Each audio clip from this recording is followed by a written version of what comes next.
Hola chicos, en esta ocasión veremos la solución del problema 3 del tema de funciones trigonométricas, el cual, bueno, viene con tres incisos. En el primero debemos demostrar que este límite de aquí vale 0, donde pues estamos integrando sobre un mismo intervalo a, b, la función seno de lambda x, donde la lambda es lo que se va hasta infinito, ¿sí? Y esto lo podemos hacer calculando esta integral explícitamente. Luego, en el segundo inciso tenemos algo similar. Pero ahora multiplicamos esta función por otra función s de x, que es una función escalonada, que ahorita vamos a ver bien qué es eso.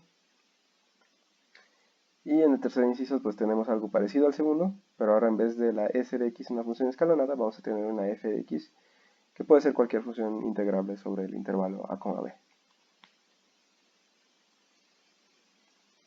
Bien, entonces para el primer inciso, como decía la instrucción, podemos calcular explícitamente la integral que aparece por ahí.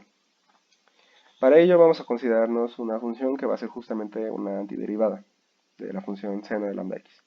Y esa va a ser g de x igual a menos 1 entre lambda por coseno de lambda x. Y lo que sucede es que si derivamos esta función, pues bueno, le aplicamos regla de la cadena. Menos 1 entre lambda es una cierta constante, entonces eso, bueno, como esta constante está multiplicando, pues se queda multiplicando. Y luego la derivada de coseno de lambda x, pues por regla de la cadena es la derivada de coseno, que sabemos que es menos seno, evaluada en esa lambda x, multiplicado por la derivada de lambda x. La derivada de la función lambda x pues es sencillamente lambda, ¿no? Entonces, la derivada de g es esta multiplicación. ¿Sí? Aquí falta un paréntesis. Bueno, esta lambda se cancelan, y este menos también se cancelan, y obtengo seno de lambda x, que es justo la función que estoy integrando aquí, ¿no? Entonces, pues por el teorema fundamental del cálculo, como tengo la integral de una cierta función y conozco una antiderivada, que en este caso es la g mayúscula, pues entonces esta integral es lo mismo que evaluar dicha antiderivada en los extremos de mi integral, o sea, en a y en b, y luego hacer esta resta. Entonces, a ver, eh, g de b, pues es justamente evaluar esto en b, que es menos 1 entre lambda por coseno de lambda b, ¿no? Este de aquí. Y g de a, pues es lo mismo, pero con a. Y entonces tengo menos por el menos de la función, me da más, que si lo simplifico un poco es 1 entre lambda por coseno de lambda a menos coseno de lambda b. O sea, aquí nada más factorizo esto. Aquí nada más factorizo la 1 entre lambda y obtengo esta expresión. Bien, entonces hacemos la siguiente observación. Ya tenemos explícitamente cómo es la integral, o sea, la integral es esto de aquí. Y queremos que esto se vaya a 0 cuando lambda se va a infinito. Entonces hacemos la siguiente observación. Tanto coseno de lambda a como coseno de lambda b, pues son números en el intervalo menos 1,1. Justo porque la función coseno, su imagen es ese intervalo, menos 1,1, ¿no? Entonces, si tengo dos numeritos en este intervalo, su distancia, que es el valor absoluto de la resta, pues a lo más es el tamaño de ese intervalo, ¿no? Y el tamaño de este intervalo, pues es 2. Entonces, a lo más, esta resta es menor o igual que 2. Y esto lo menciono porque, a ver, o sea, esta integral es justo 1 entre lambda por esta resta, ¿no?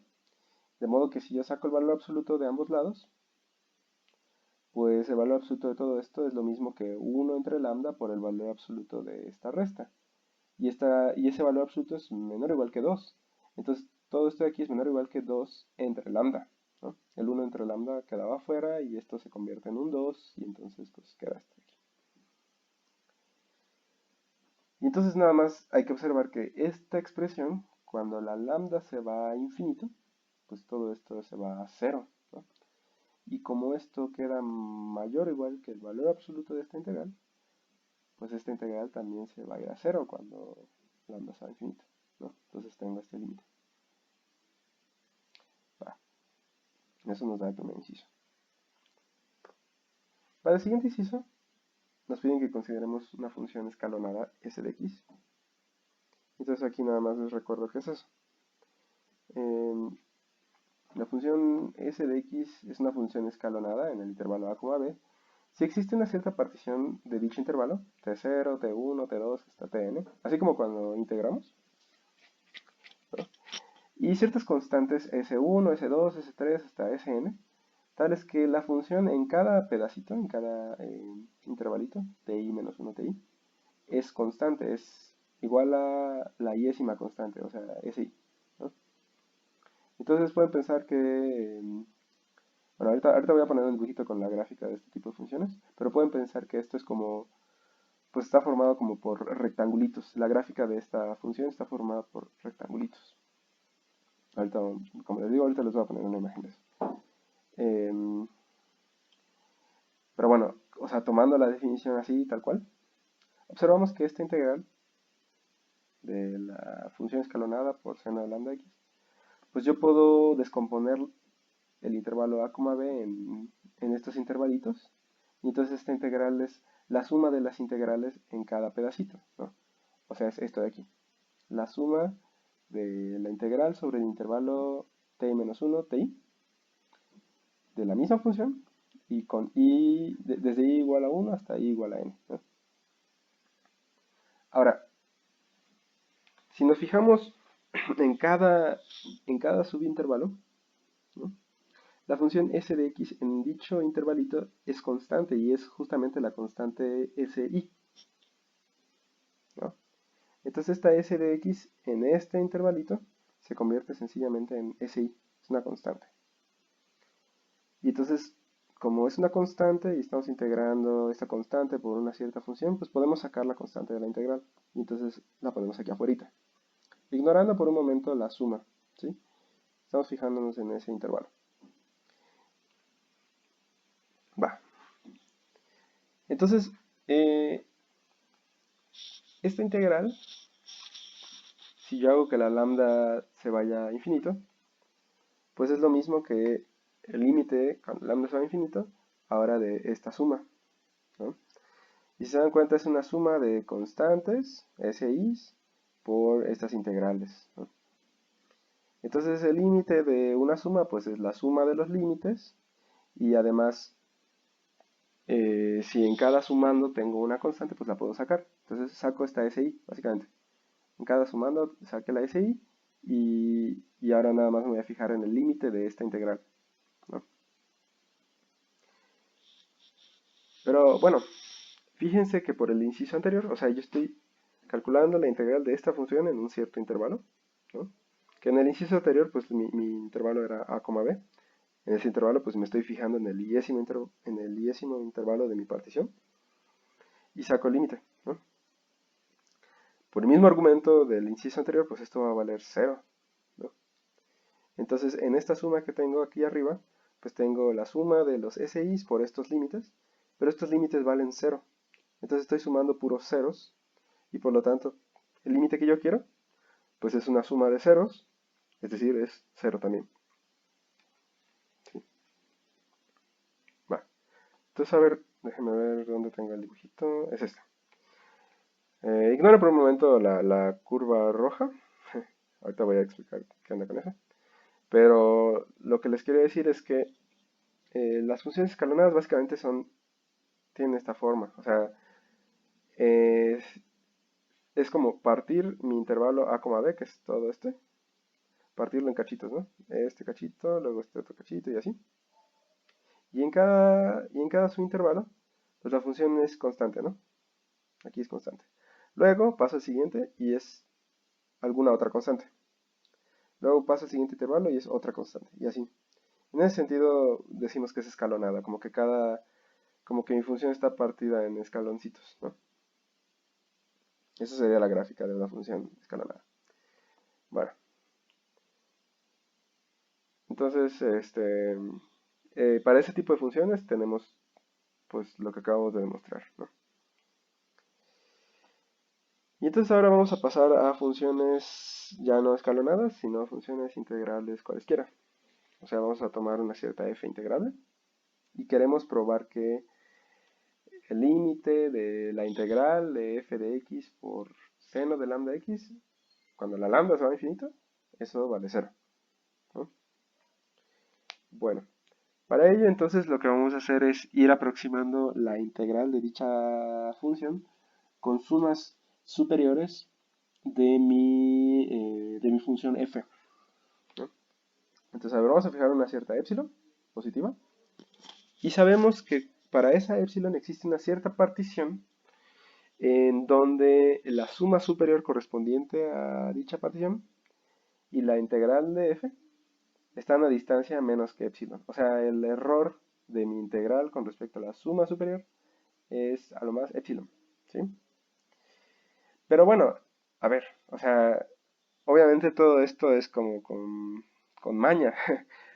Esto de las funciones escalonadas pues recuerda mucho a cómo se definen las sumas superiores e inferiores, ¿no? Y justo lo que sucede es que una suma superior pues es la integral de una cierta función escalonada. Y dicha función escalonada es aquella que, bueno, tiene la misma partición que mi suma superior y las constantes que me aparecen en mi función escalonada son los supremos, m mayúscula sub i, ¿no? O sea, dada mi función f, que pues está así, quién sabe cómo está, tiene una cierta forma general, pues mi suma superior está asociada a una cierta partición. Y en dicha partición me estoy eligiendo los supremos de cada intervalo, ¿no? O sea, en este intervalo aquí tengo el supremo, en este intervalo aquí tengo el supremo, en este intervalo aquí tengo el supremo y así, ¿no? Y entonces con esos supremos, que son pues constantes, ¿no? Y con esa partición, pues eso me define una función escalonada. Y justamente la suma inferior de dicha función es la suma superior de la función f, corresponde pues con el área que me forman estos rectangulitos, ¿no? Y bueno, interpretando la integral como un área, pues justo lo que eso quiere decir es que esta área, que es la suma superior, no es otra cosa que la integral de la s, ¿no? O sea, tengo lo siguiente. La integral de la s, de esa funcioncita escalonada en particular, es exactamente mi suma superior, ¿no? Entonces lo que estoy diciendo es que esa suma superior, ¿no? Y la integral de mi f, pues tienen distancia, o sea, están epsilon cerca. O sea que el error entre esas dos áreas es a lo más epsilon, ¿sí? Bien, entonces a ver, vamos a considerar ciertas desigualdades, ¿sí? Queremos que esta integral de aquí se vuelva cero cuando lambda se va a infinito. Entonces vamos a ir estimando el valor de esta integral, ¿no? Y para hacer eso vamos a hacer este truquito. F de x yo lo puedo, lo puedo escribir como f de x menos s de x más s de x. O sea, nuevamente este truco de sumar 0, ¿no? Pero f menos s más s, pues lo estoy multiplicando por este seno de lambda x, ¿no? Entonces, como multiplico f menos s por un lado y luego la s por el otro, pues me da dos funciones y entonces descompongo esa integral como la suma de dos integrales, ¿no? O sea, básicamente si yo sumo estas dos integrales, pues estoy integrando la suma de las funciones que están aquí adentro. Y si sumo estas dos funciones, pues me da lo que tenía antes, ¿no? O sea, aquí no estoy haciendo nada, básicamente estoy sumando 0, ¿no? Pero a ver, aquí puedo utilizar la dichosa desigualdad de triángulo. Tengo el valor absoluto de una suma, esta cosa de aquí más esta otra cosa de aquí. Y eso, pues por la desigualdad de triángulo, es menor o igual que la suma de los valores absolutos. O sea, esto que tengo aquí escrito, ¿no? Ahora bien, vamos a fijarnos en este valor absoluto de aquí. Este valor absoluto por una propiedad que ya vimos en algún problema de la primera tarea. El valor absoluto de una integral es menor o igual que la integral del valor absoluto, ¿no? De lo que está dentro. Entonces, saco el valor absoluto de lo que está aquí adentro y obtengo esto, ¿no? Y además podemos observar que esta parte de aquí, seno de lambda x, su valor absoluto, pues es el valor absoluto de una función que está en el intervalo menos 1,1. O sea, seno de cualquier cosa siempre está en el intervalo menos 1,1. Entonces el valor absoluto de esto siempre es menor o igual que 1, ¿no? O sea, cualquier cosa que esté en el intervalo menos 1,1 tiene valor absoluto menor o igual que 1. Entonces esta función que estoy integrando, pues es menor o igual que esto de aquí por 1, ¿no? O sea, f de x menos s de x por valor absoluto de seno de lambda x es menor o igual que, pues, esto de aquí por 1, o sencillamente, pues, esto de aquí, ¿no? De modo que la integral de todo esto es menor o igual que la integral de f de x menos s de x, ¿no?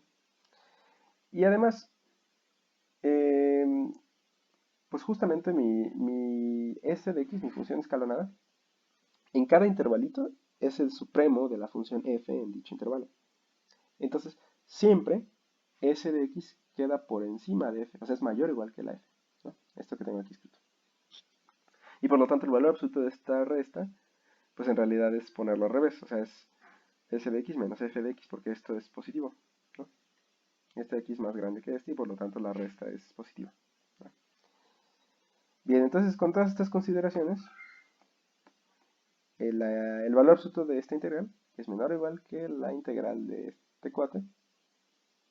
Y por propiedades de la integral, pues es la integral de la primera función menos la integral de la segunda. Ahora, la integral de la primera función, que es mi función escalonada, pues ya vimos que es justo la suma superior. Y la integral de la segunda, pues es simplemente la integral de f. Entonces aquí tengo la resta de mi suma superior con mi suma inferior. Digo, con mi integral.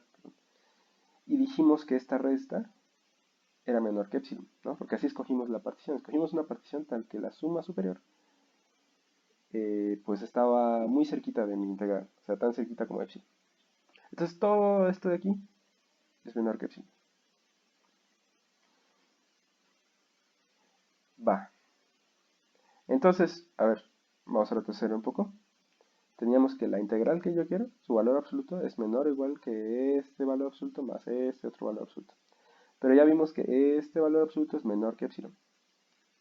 Entonces, esta suma es menor que epsilon más esto de aquí, de donde sale esta desigualdad. Esa integral es menor que epsilon más la otra integral, que todavía no he calculado ni he dicho nada de esto. Pero bueno, por ahí vamos. Entonces, a ver, observen esta integral de aquí. Lo que tengo es la integral de una función escalonada por la función seno de lambda x. En el inciso anterior de mi problema 3, ya vimos que justamente cuando la lambda se va a infinito, este tipo de funciones, o sea, una función escalonada por seno de lambda x, esa integral se va a cero, ¿no? Si saco el límite de este lado, cuando lambda se va a infinito, esto se va a cero. De modo que si saco el límite en ambos lados de esta desigualdad, si saco el límite de esta y el límite perdón, el límite de este lado, pues me va a quedar que el límite de este lado es menor o igual que el límite de este otro, porque pues tengo esta desigualdad, ¿no? Y justamente este límite es el que yo quiero que valga cero, entonces por eso me conviene hacer esto. Entonces de este lado voy a tener, pues como mi epsilon es una constante, pues la constante sale del límite, la dejo así. Y tengo que calcular el límite de esta otra, ¿no? Que es esto. Pero ya vimos que este límite vale 0. Entonces aquí tengo epsilon más 0, ¿no? Eso es sencillamente epsilon. Entonces lo que obtengo es que mi integral en el límite es menor que epsilon. Y ya estamos así bien cerca de acabar, porque, a ver, esta epsilon, al principio del problema yo la escogí como un número epsilon cualquiera, es un número positivo cualquiera, ¿no? Y entonces eso quiere decir que este límite queda menor que cualquier número epsilon positivo, ¿no? Y a su vez es mayor o igual que cero porque pues es el límite de un valor absoluto, ¿no? Esto siempre es no negativo, entonces el límite es no negativo. Entonces si tengo un número no negativo, que es menor que cualquier otro número positivo. Eso solamente puede pasar si este límite vale exactamente 0. Pero si el límite de este valor absoluto es 0, pues entonces lo que está dentro del valor absoluto también vale 0, ¿no? Entonces justo esta integral era la que yo quería y vale 0. Entonces, recapitulando un poco. Primero demostramos la identidad para, o sea, el límite para esta función especial. Dicho límite vale 0. Y luego extendimos esto, pues ya no a dicha función, sino a ir multiplicando esa función por constantes en cachitos de mi intervalo, que es básicamente multiplicar por una escalonada, ¿no? Y una vez que lo tenemos para escalonadas, pues ya lo tenemos para funciones integrables, porque estas funciones las podemos ir aproximando con escalonadas. Eso es lo importante de este dibujito que les puse. Esta función f, que tiene así una forma pues muy irregular y todo, la podemos ir aproximando con funciones escalonadas. Y como en cada función escalonada se vale la identidad, pues en el límite también lo voy a tener para esta función. Esa es la moraleja de este problema. Muchas veces problemas de este estilo, pues basta probar, o sea, si queremos probar una cierta identidad, un cierto límite para una función en general, pues podemos probarlo para cierto tipo especial de funciones, en este caso las escalonadas, que luego estas funciones me permitan ir aproximando la función que yo quiero, ¿sí? Entonces, ese argumento pues es muy, muy fuerte y pues bueno, este problema es un ejemplo de ese tipo de argumentos. Bien, pues eso es básicamente todo por esta ocasión. Esa sería la solución del problema 3 y pues bueno, en el siguiente video vamos a ver la solución del problema 4. Muchas gracias.